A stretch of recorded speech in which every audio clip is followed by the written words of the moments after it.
Today, classical music feels safe. It lives in concert halls, streaming platforms, film scores, and national ceremonies. It is associated with refinement, tradition, even stability. But there were times when composing music could threaten your livelihood, your freedom, or your survival. There were periods in history when classical music was not cultural decoration. It was political language. And language can be dangerous. In the 19th century, Europe was reshaped by revolution and nationalism. Empires ruled over diverse populations. Cultural identity became a quiet form of rebellion. Composers began writing music that sounded like home. For Poland, partitioned and erased from the map in the late 18th century, music became a vessel of memory.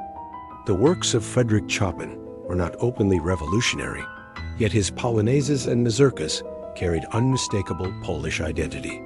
To audiences living under foreign control, these rhythms were not entertainment. They were reminders of sovereignty. Similarly, in Bohemia, Bedřich Smetana composed Ma Vlast, a cycle portraying Czech landscapes, legends, and national pride. It was orchestral music, wordless, but unmistakably political in implication. To assert national identity within a dominant empire was not a neutral act. Music did not have to call for revolution directly.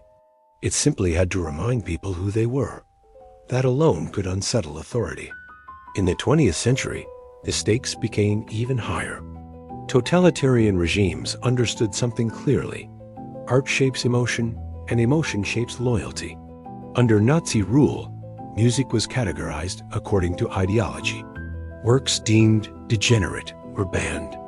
Composers of Jewish background were removed from institutions. Modernist styles were condemned as corrupt. Paul Hindemith faced official denunciation. His music was criticized publicly, his performances restricted. Eventually, he left Germany. Other composers were not as fortunate. Felix Mendelssohn, long deceased, was erased from programs and public memory because of ancestry. The regime attempted to reshape musical history itself. In the Soviet Union, artistic danger took a different form. When Dmitri Shostakovich premiered his opera Lady Macbeth of Mtsensk, it initially received acclaim. Then came a public denunciation in Pravda, reportedly prompted by Stalin himself. The article described the work as muddle instead of music.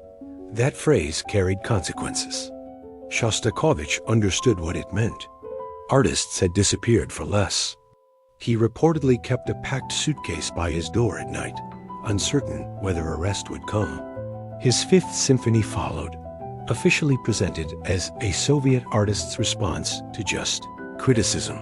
Whether this was submission or coded resistance remains debated. But one fact is clear: he was composing under surveillance. In such conditions, a wrong chord could be interpreted as dissent. For many composers, danger did not mean imprisonment, but exile. The rise of fascism and political extremism across Europe forced numerous musicians to leave their homelands. Some adapted, others struggled in unfamiliar environments. Exile meant more than relocation. It meant loss of audience, language, context. When political systems define acceptable art, creativity narrows. Some comply.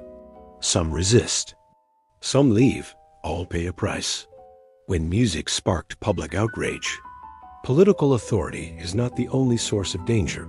Sometimes, audiences themselves react violently to artistic change. In 1913, the premiere of The Rite of Spring by Igor Stravinsky provoked one of the most infamous reactions in concert history. Reports describe shouting, arguments, even physical altercations inside the theater. The music challenged rhythm, harmony, and expectation.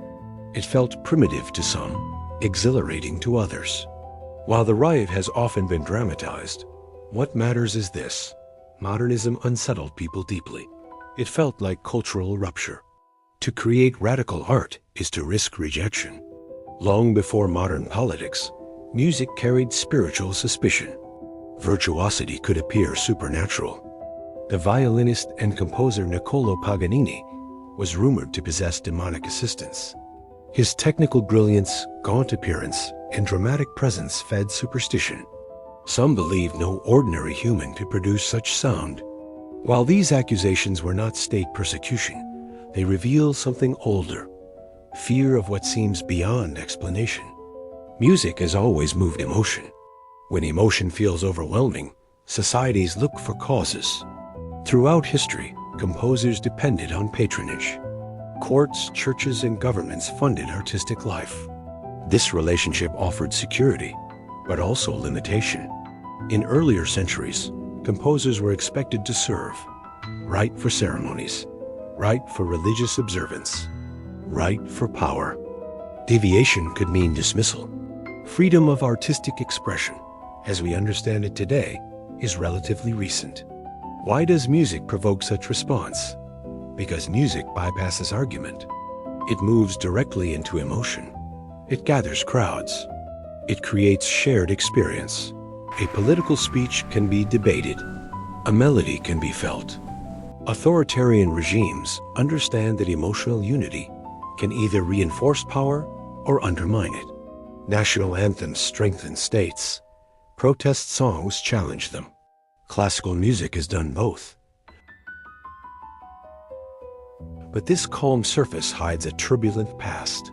There were times when composing in a particular style could align you with resistance. There were times when a premiere could end a career. There were times when harmony itself carried ideological weight. The concert hall may seem quiet now, but it was not always so. Classical music is often framed as timeless and removed from politics. History suggests otherwise. It has been a tool of nationalism, a target of censorship, a source of suspicion, a symbol of resistance. It has lived under emperors, dictators, revolutionaries, and democracies. And in each era, it carried risk. When we listen today, we hear beauty, structure, refinement. But beneath those sounds lies a reminder. Music is never entirely neutral. It reflects the world that creates it. And sometimes that reflection can be dangerous.